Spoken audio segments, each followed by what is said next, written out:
Halo rekan Easyware, selamat datang lagi di channel Easyware Elektronik. Saya Bayu dari Easyware Elektronik. Nah, di video kemarin kita sudah bahas pemilihan Arduino untuk pemula. Buat yang belum nonton, boleh ditonton dulu. Di video ini kita akan bahas salah satu fiturnya, sekaligus kita akan coba praktek penggunaannya. Fitur yang akan kita bahas di video ini yaitu ADC. Kenapa kita bahas ini dulu, nggak langsung baca sensor dan lainnya? Supaya kalian bisa mengerti cara menggunakan fitur ADC ini di Arduino. Gak cuma di Arduino, tapi hampir di setiap microcontroller punya ADC. Apa sih ADC di Arduino ini? Nah, ADC atau Analog to Digital Converter ini fungsinya mengkonversi dari sinyal analog ke sinyal digital. Kenapa ini penting? Karena sinyal dari dunia nyata seperti suhu, tekanan cahaya, atau suara pada dasarnya adalah sinyal analog. Sinyal analog ini bersifat kontinu dan dapat memiliki nilai yang tak terbatas dalam rentang tertentu. Karena mikrokontrol hanya bisa memproses data dalam bentuk biner atau 1 dan 0, jadi ADC ini sebagai jembatan agar mikrokontrol memahami dan dapat mengolah sinyal analog. Untuk metode konversi ADC ini dibagi menjadi 3 tahap. Yang pertama, pengambilan sampel atau sampling. ADC mengambil nilai tegangan analog pada saat-saat tertentu. Yang kedua ada kuantisasi atau quantization. Nilai tegangan yang diambil sampelnya kemudian dibulatkan ke nilai digital terdekat berdasarkan resolusi ADC. Terakhir, pengkodean atau encoding. Nilai yang sudah dikuantisasi dikonversi menjadi format biner yang dapat disimpan dan diolah oleh microcontroller.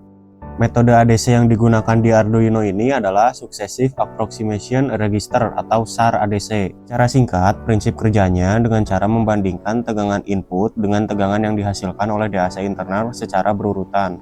Yang mempengaruhi pada saat konversi ADC ini yaitu resolusi dan kecepatan pengambilan sampel per detiknya. Maksud dari resolusi ADC ini menunjukkan seberapa detail ADC dapat membedakan perbedaan nilai tegangan analog. Resolusi ini dinyatakan dalam jumlah bit, misalnya 8 bit, 10 bit, atau 12 bit. Sebagai contoh, pada ADC 8 bit memiliki 2 pangkat 8 yang artinya 256 tingkatan dengan nilai digital dari 0 sampai 255. Atau ADC 10 bit memiliki 2 pangkat 10 sama dengan 1024 tingkatan nilai digital dari 0 sampai 1023. Untuk rumus resolusi ADC ini, voltase referensi dibagi 2 pangkat jumlah daripada si bitnya. Sebagai contoh, kita punya ADC 10 bit dengan voltase referensi 5 volt. Jadi 5 volt dibagi 1024. Maka hasilnya sekitar 0,00488 volt, dan jika dikonversi ke milivolt menjadi 4,9 milivolt. Langsung saja kita coba praktek untuk baca nilai ADC melalui potentiometer. Kita pakai Arduino Nano, potentiometer, breadboard, dan juga kabel jumper male to male. Untuk rangkaiannya seperti ini, langsung saja kita rakit.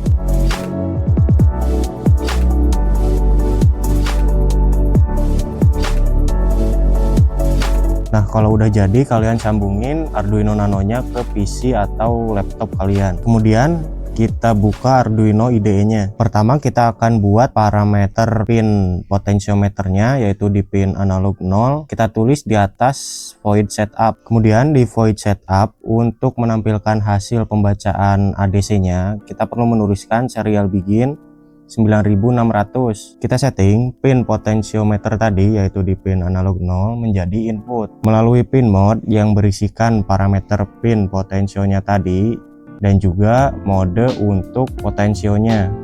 Terakhir di void loop, buat variabel untuk menyimpan data hasil pembacaan nilai analog dari potensio. Kemudian print hasil bacanya ke serial monitor lewat serial print line new.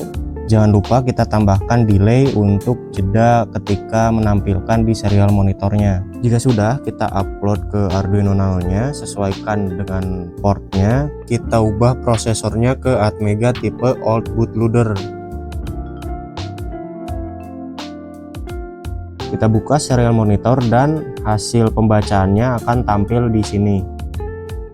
Untuk konversi ke tegangannya, kita perlu tambahkan variabel dengan rumus hasil pembacaan ADC dikali dengan voltase referensi dan dibagi dengan bit ADC yang ada di Arduino Nano. Untuk voltase referensinya kita ukur dulu tegangannya pakai multimeter. Nah, hasilnya sekitar 4,67 volt. karena sumber tegangan potensionya dari pin 5 volt. Kita tambahkan lagi serial print untuk menampilkan hasil konversi ke tegangannya di bawah hasil baca DC. Jangan lupa serial printnya line new agar hasil pembacaannya yang ditampilkan di serial monitor berada di garis baru.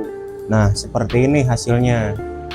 Kita coba ukur pakai multimeter apakah akurat, dan hasilnya cukup akurat.